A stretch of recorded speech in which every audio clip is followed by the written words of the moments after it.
Good morning.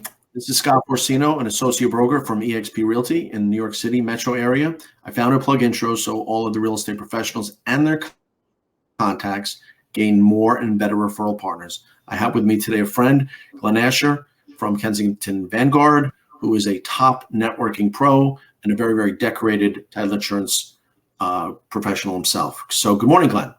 Good morning. Hey, everybody. Thank you. Thanks, Scott, for having me.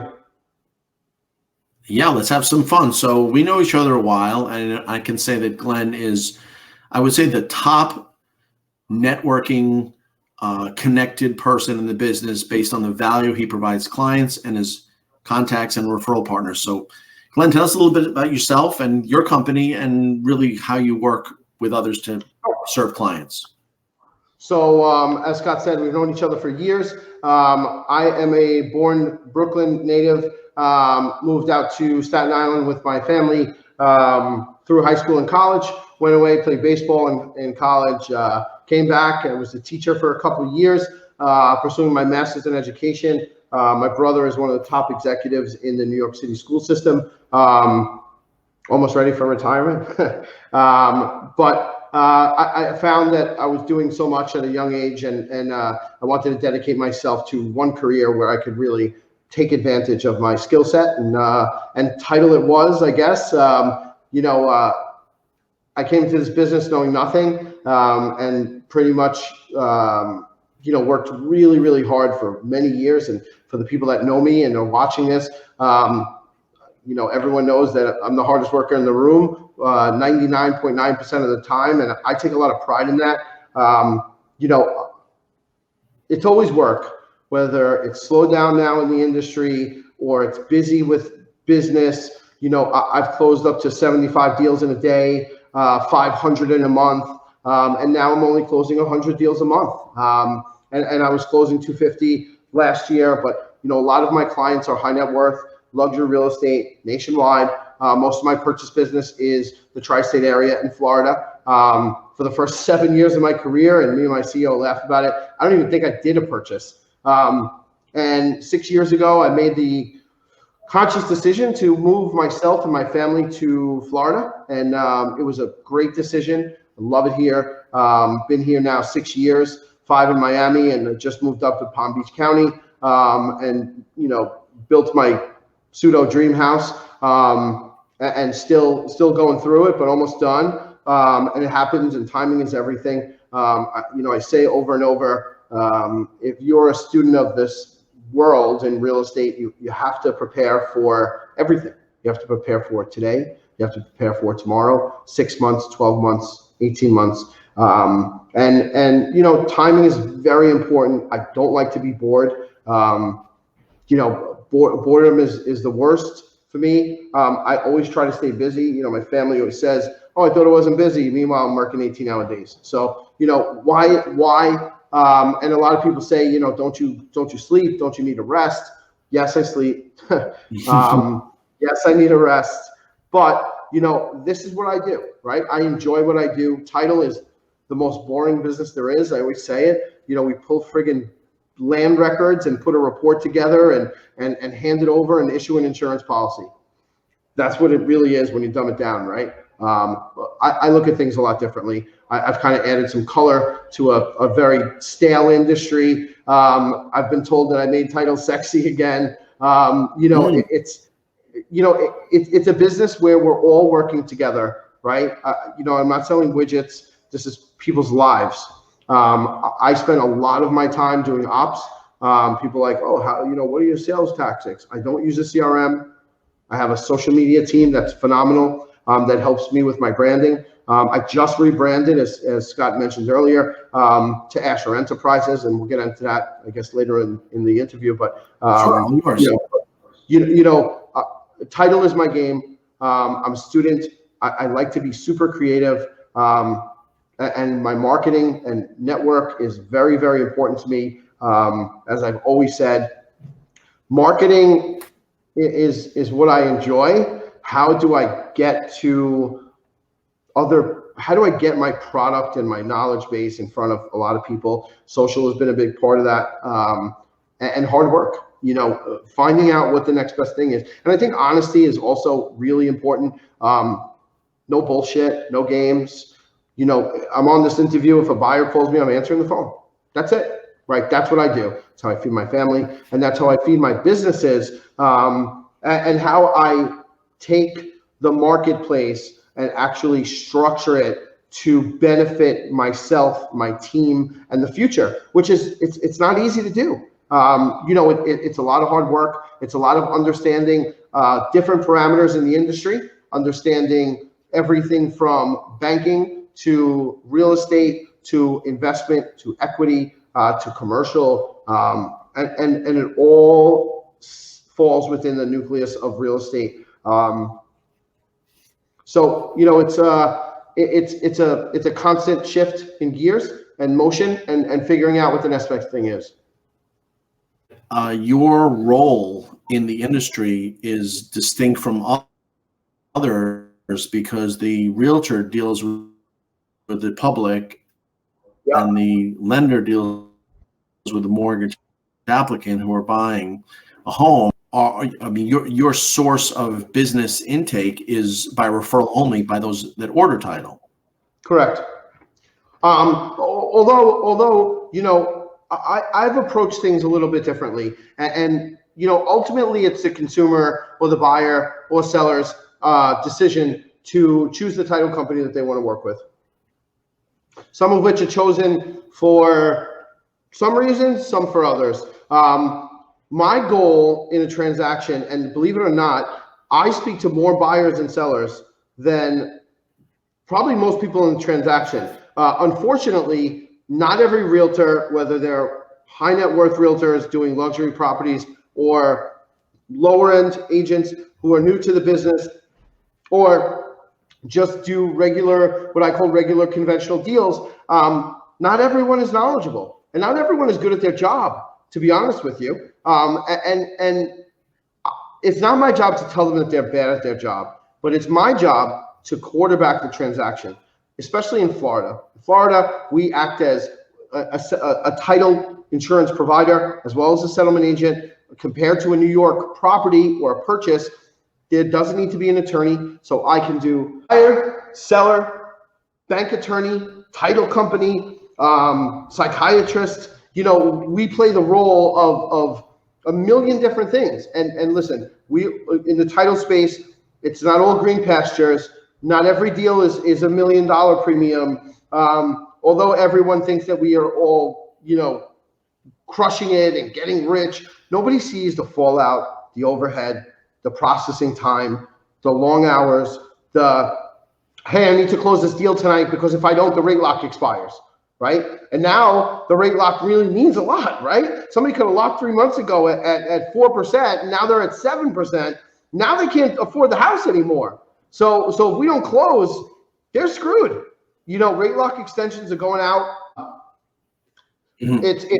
There's just a lot of parameters in the industry now, and every deal means so much more, right? Scotty's closing 6 deals as an agent. Now he's closing 2.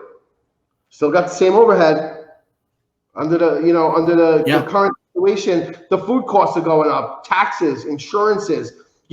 His deals are that much more important now because his life depends on them. That's reality. So my job is to get deals closed. That's the bottom line. Right. Well, I'm the closer. I know that you are heavily reliant on the leverage that you offer others, the chance to gain exposure with other colleagues and the chance to make a greater impact with clients and provide those resources. I know. Would you speak to how important leverage is? So I spend half of my day building and leveraging business for myself and for others. So I'll give you for instance. So I'm getting a deal. I got a deal. The Lenders Council, it's commercial vacant land transaction for about 7 or 8 million in Florida. I happen to find out who the broker on the deal is. a client of mine. I've done 3 of his personal properties in the last year. So I do business with a mortgage guy. Unbeknownst to me, it came through a network of an attorney in Florida, and they're building a house. And I've been able to help him with multiple things in the transaction, from title, listing agent, to giving him an insurance company that he could possibly have used if he chose to do so. My job is to help my clients get to the finish line. And it might not only be this transaction, it might be this one, it might be the next one, it might be 100 of them. There might be opportunities that come across my plate that fall into the parameters of what they do as an investor, as a developer, as a builder, what have you. And I have put myself in that nucleic position to be the guy that when someone has something, Scott goes out to dinner with his friend and his friend says, hey, I'm thinking about moving here. And Scott says, listen, the first guy you got to talk to is Glenn Asher. And why? Because the guy's like, who's that? Why? Well, Glenn will help you with whatever you need. And that's the kind of service that, and listen, title insurance is not a household name, although I've done TV shows and interviews and been on the news and, changed guidelines on mortgage documents in New York, which I'm very proud of. And just recently, Scott, and you know this because we discussed it, something that I founded in the legislature on Florida intangible taxes, and I just did some video stuff will be coming out shortly. Something that I founded 4.5 years ago and brought to every major lender and said, here, guys, look what I found. And I spent a ton of time and money on legal opinions. Well, most people in the banking industry, I don't know. I don't know. Meanwhile, 4.5 years later, the banking department of Florida just put on a full-day seminar about exactly what I figured out 4.5 years ago. So if people would have listened to what I founded and created, they would have saved a shitload of money. Intangible taxes that are reoccurring. There's guidelines in there that if you refinance with the same lender and it's the same vested title holder, you get a discount, almost like a New York SEMA. And there's not much to do except some special reporting techniques, which obviously I'm not going to disclose to everyone. I've been doing it since then with certain banks. I've saved, you're doing a $10 million rate and term refi and you're competing against the next lender. I just gave you a $20,000 closing cost savings, 2%, 0.2% times 10 million. It's 20 grand. I figured out how to help banks use this product to do portfolio retention, to save their consumers money, and to beat out the competitors by doing a bank-to-bank refinance. And you know what? Some people listened, some people didn't. At the end of the day, people will come back to me and when they see this, and I've already reached out to some of the larger banks since new documentation has been put out, and we'll see what happens. But I like to. Well, Glenn, I think that's so. When I speak to routinely to realtors and I say, well, what do you provide clients? And lenders, what do you provide your agent referral partners? And they say the same thing every time, good service. And it's my belief that good service is required. You have to be able to give something much more like you do than regular title insurance. You have to be a resource. I believe these people need to have another whole skill set to shepherd the deal through. But I will tell you that based on the fact that we've had a great run up and people did so well by just performing their services and staying in their lane, they're not giving anything to anyone. They're not giving any other professional any business exposure. They're not creating reciprocal relations. So they basically been asking for business without providing anything in return. So Scott, I try to do it the opposite way. I think it's best to put your best foot forward. As long as you've done your research on your network partners. I never refer anyone that I haven't done business with. I don't give a shit if you tell me this guy is the best banker in the world. I'm going to talk to him. I would never refer business without speaking to someone or vetting them or do business with them, because my business and my future with a client is predicated on these introductions. That's why people think I'm crazy that I always answer the phone. But you know what I say is, especially to new clients, And I remember being in a conference room with Jamie Dimon at a certain time, and my CEO and some big executives, and my phone rang and I answered, and everybody like stopped in the room. When I answered the phone, my CEO was kicking me under the table, and I answered the question. I hung up and I said, I apologize, everyone. And one of the executives stopped me, and they looked at me and they're like, I can't believe you just answered your phone in the middle of a conference like this. And one sentence answer. I hope after this meeting, that'll be you on the phone the next time. And he looked at me and he was shocked by my response. But the truth of the matter is, I'm in the service business. That woman is waiting to close a refi. It could have been a processor at the bank, an underwriter, a buyer, a seller. This is all real business. This is not, a facade. These are real consumers doing real transactions for hundreds of thousands to hundreds of millions of dollars. They pay me for a service. I think it's important for me and my network to respect that. And as part of the industry, no matter how much I close, I did $4 billion last year in residential deals, and I still answer my phone on the first ring if I have to. And there's a reason for that. I believe that everyone should be a student of the game, but our business is service. Whatever else it is, it's all about service, and it's all about relationships. Scott, I have a very, very strong network. I almost bought the IGotAGuy.com at a certain time. Ask the Title Guy, my branding all came from me answering questions for everything. And I said, you know what? Everybody's just gonna have to ask the Title Guy. And it kind of stuck, obviously. But I think that the network is important, right? And knowing how to drive to the right people is the most important part of networking, right? If you call me, Scott, and say, I need a realtor in Jupiter, for instance, right? There's going to be people that I know you won't get along with. And then there's people I know that would be perfect for you. When someone calls me for a mortgage or reaches out, hey, Glenn, this is a client of mine. They have a property in South Carolina. They're having a difficult time getting financing. Why? Why are they having a difficult time? Right? Let me get on the phone with them. And I get on the phone with the consumer. What are your goals? Well, I have a balloon mortgage, and it's 3.2 million, and I can't find a jumbo lender that'll do an interest-only product. Okay, no problem.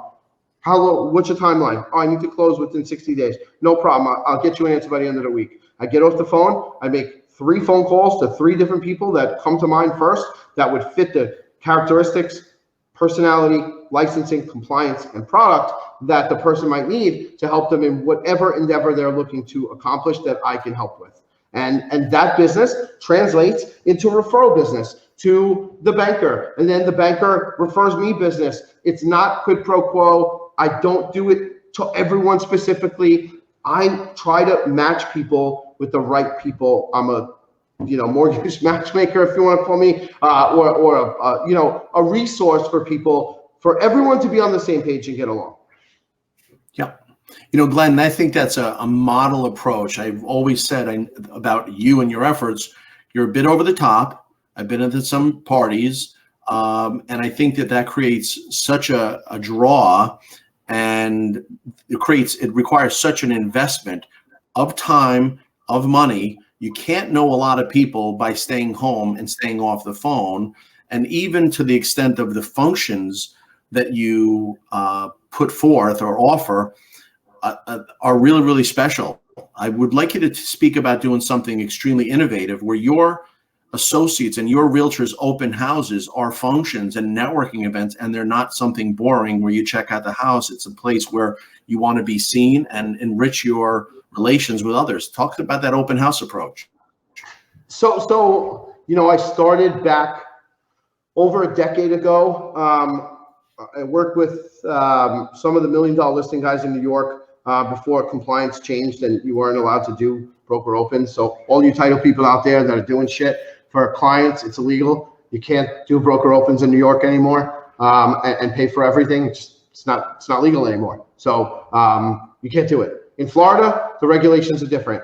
You're marketing your product to a specific audience, and the regulations in certain states are more compliant than the others. But I've always done it as a showcase to the property, right? First of all, I enjoy what I do, right? I enjoy the networking events that I set up. It's become tiresome and exhausting, but one of the things that I know and do is I try to leverage the property for clients, and most of the time it's in areas where I'm not even doing the title, right? It's exposure, it's branding, it's marketing, and I've met some of my greatest clients through events that I've thrown or thrown for. Some turn out to be good. I haven't had a bad event, I don't think. One of my events was a complete disaster. On the outside, it was perfect. On the inside, bartender didn't show up. There was so much traffic. We had 480 people come through the house in Lighthouse Point.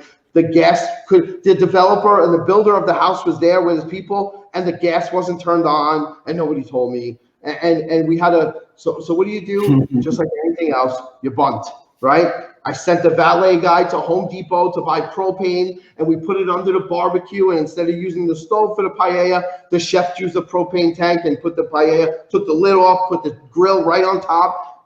You got to do what you got to do. This is kill or be killed kind of attitude in the market, and you have to be able to shuck and jive and accomplish your goals.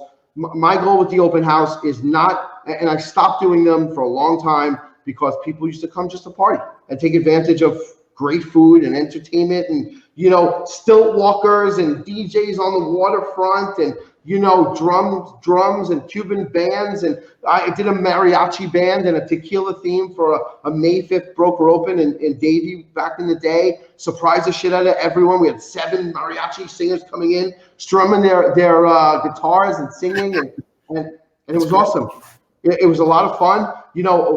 I try to have fun with it. I have great people that I work with here that are trustworthy, that we do a walkthrough. I set up operation. We talk about the menu. We talk about the setup. We talk about the music. We talk about the marketing and the flyers and the sponsors, and no one is ever disappointed. And usually the house sells.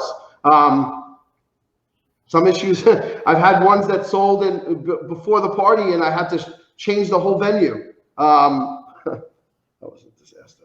Sitting in my office at 9 o'clock. Well, of course, people do business with who they know, like, and trust.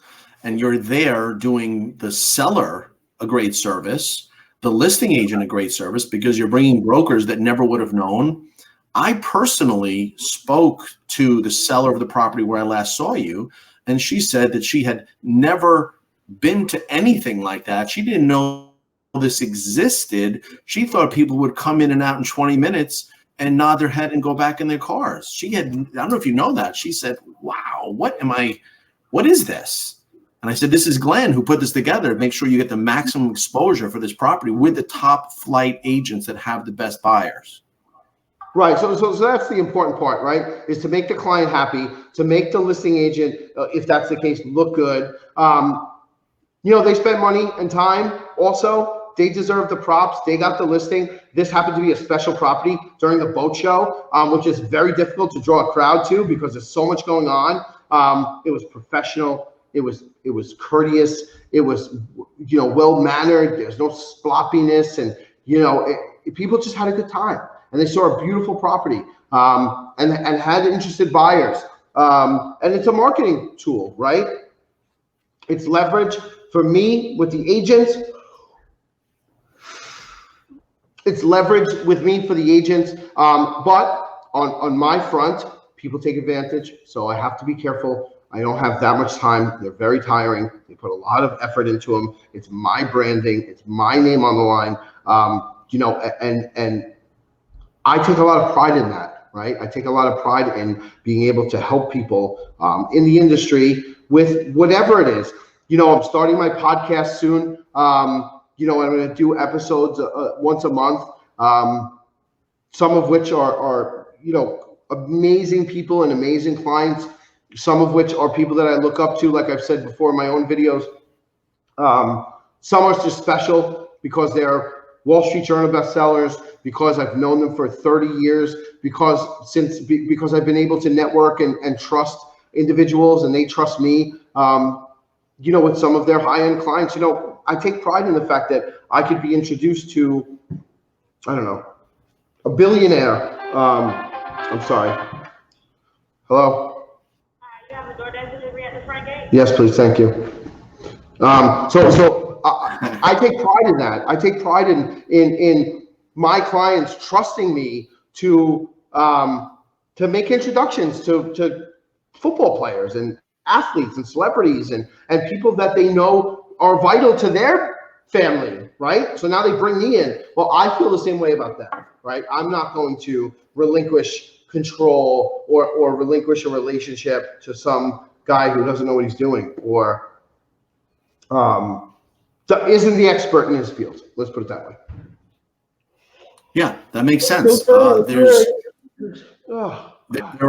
There's so many aspects of the industry that are really under attack, where Zillow went after agents, and there's so many online lenders that are trying to connect the consumer directly to the provider.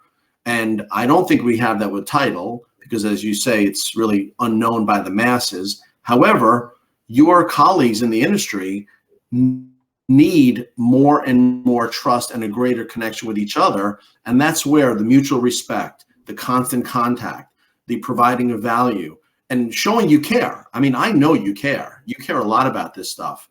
And the colleagues you have in referral, I think know they're better served because you're on top of this. I think that I add a layer of safety and trust, where many people don't understand that, right? Like, many people don't understand that they know when they give me a deal that they don't have to worry about one thing in the transaction. I got this, right? I can't tell you how many, and that makes me feel good. That's what I'm here for, right? So when I hear from a top high-end agent, I use Glenn and his team because I know I don't have to worry about shit. He's a closer. He's there to close deals. I am here to close deals. No one makes money and spends tons of time and money.